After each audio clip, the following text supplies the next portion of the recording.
आज बहुत ही उत्तम दिन है। आज ज्येष्ठ मास की संक्रांति है और साथ में ज्येष्ठ कृष्ण पक्ष की आज एकादशी तिथि, एकादशी का व्रत आज अपरा एकादशी है। और ऐसा सौभाग्य हमें प्राप्त हुआ है कि संक्रांति और एकादशी के दिन हमें मां चरणों का सानिध्य प्राप्त हुआ है और मां के चरणों में बैठकर हम मां भगवती की स्तुति कर रहे हैं। इससे उत्तम और जीवन में कुछ नहीं हो सकता। और जो भी भक्त संक्रांति के समय या एकादशी के दिन मां के चरणों में बैठकर आराधना करते हैं, उनके कई जन्मों के पाप जो हैं वह समाप्त हो जाते हैं। और मां भगवती की संक्रांति के विषय में कहा गया है कि जिस समय भगवान सूर्य नारायण एक राशि से दूसरी राशि पर जाते हैं तो उस दूसरी राशि में प्रवेश के काल को संक्रमण काल कहते हैं। इसी को संक्रांति कहा गया है।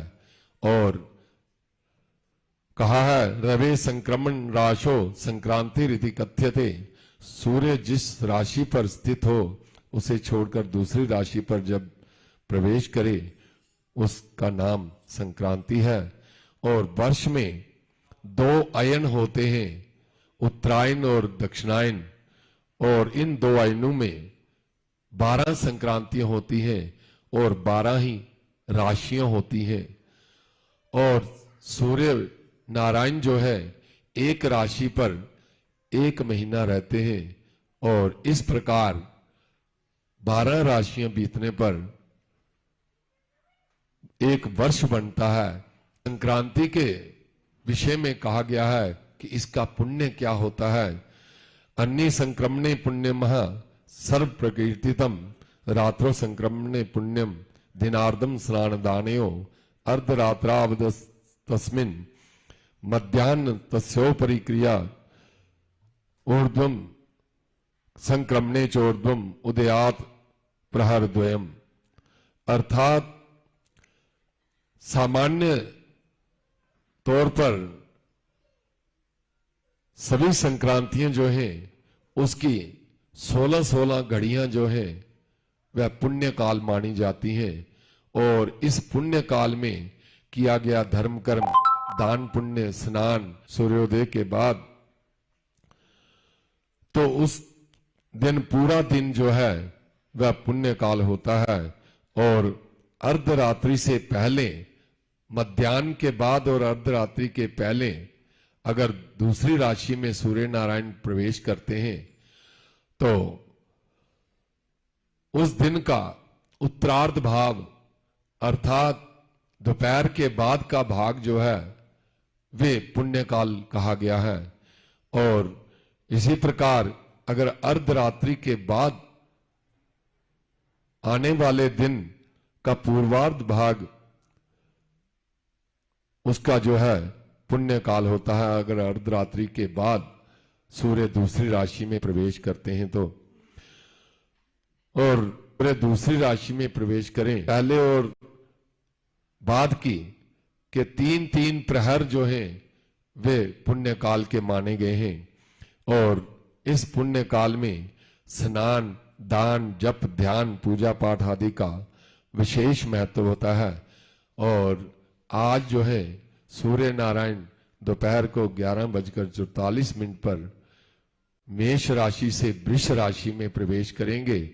और वृष राशि में प्रवेश करने पर आज जो संक्रांति का पुण्य काल है वह प्रातः काल 5:20 से आरंभ हो गया है और ये पूरा दिन ये पुण्य काल रहेगा।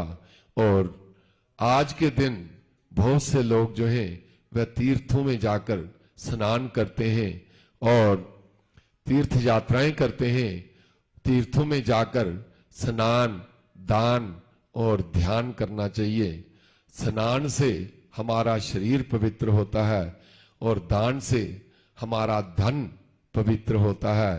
और ध्यान से हमारा मन पवित्र होता है। तो इस प्रकार इस पुण्य काल के समय जहां भी हो सके, अगर घर में है तो भी इस मां गंगा का नाम उच्चारण करते हुए, भगवान का नाम उच्चारण करते हुए प्रातः काल स्नान करना चाहिए सूर्योदय से पहले, और उसके बाद ध्यान करके मां भगवती की ध्यान करके मां भगवती की आराधना करें, और उसके बाद यथा शक्ति अनुसार कुछ ना कुछ दान अवश्य करना चाहिए, क्योंकि दान ही जो है वह कलयुग में उसकी विशेषता कही गई है। दान करने से हमारे कई जन्मों के पाप नष्ट हो जाते हैं और मनुष्य को पुण्यों की प्राप्ति होती है, और पुण्यों के द्वारा ही मनुष्य इस संसार के आवागमन के चक्कर से मुक्त होता है।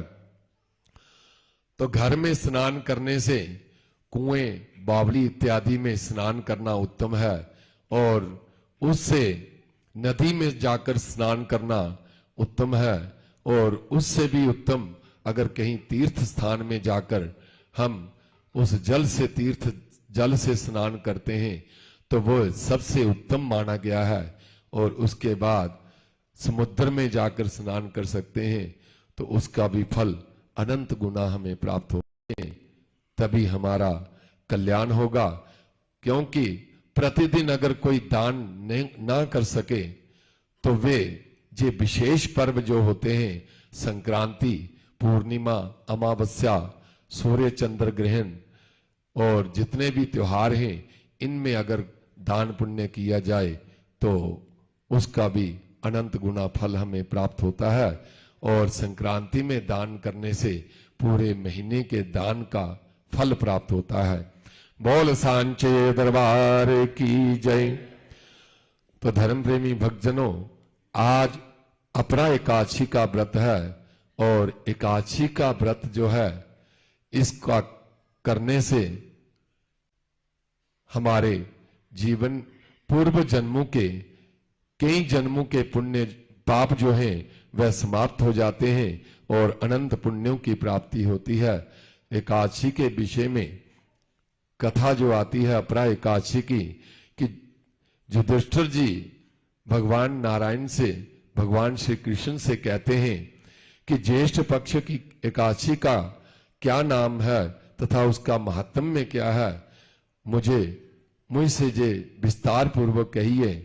तो भगवान श्री कृष्ण युधिष्ठिर से कहते हैं कि ज्येष्ठ कृष्ण पक्ष में एकादशी अपरा एकादशी के नाम से प्रसिद्ध है, और इस अपरा एकादशी का व्रत नियम पूर्वक जो भी कोई करता है वह ब्रह्म हत्या, गोत्र हत्या, पर निंदा, गर्भपात, पर स्त्री गमन इत्यादि ऐसे महापापों से वह मुक्त हो जाता है। अर्थात जो एकादशी अपरा एकादशी का व्रत करते हैं उनके ब्रह्म इत्यादि महान कितने भी बड़े पाप हों पूर्व जन्मों में किए हुए, वह समाप्त हो जाते हैं।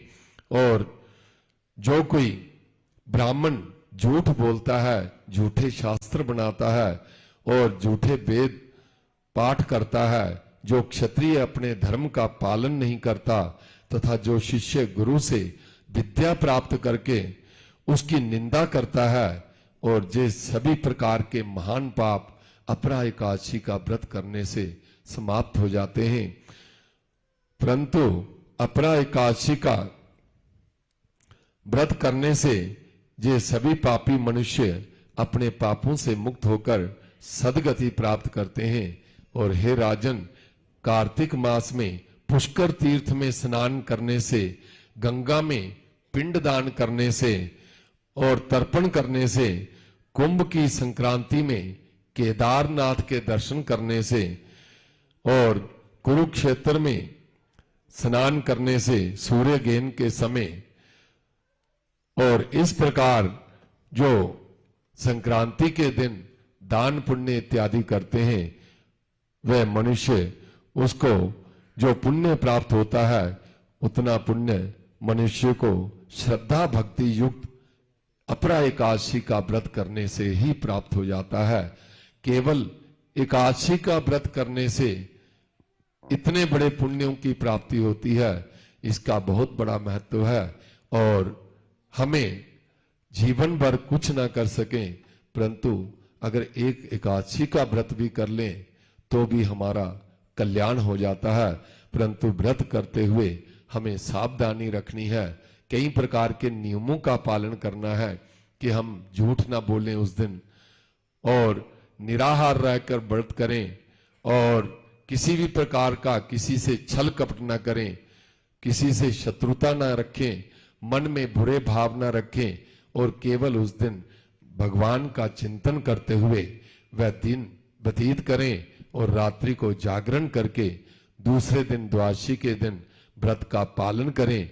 यदि इन नियमों का पालन करके हम व्रत करते हैं तो उस व्रत का बड़ा महान पुण्य बताया गया है।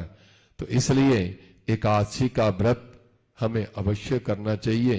इससे हमारे कई प्रकार के पाप जो है नष्ट होते हैं और अनंत पुण्यों की प्राप्ति होती है। बोल सांचे दरबार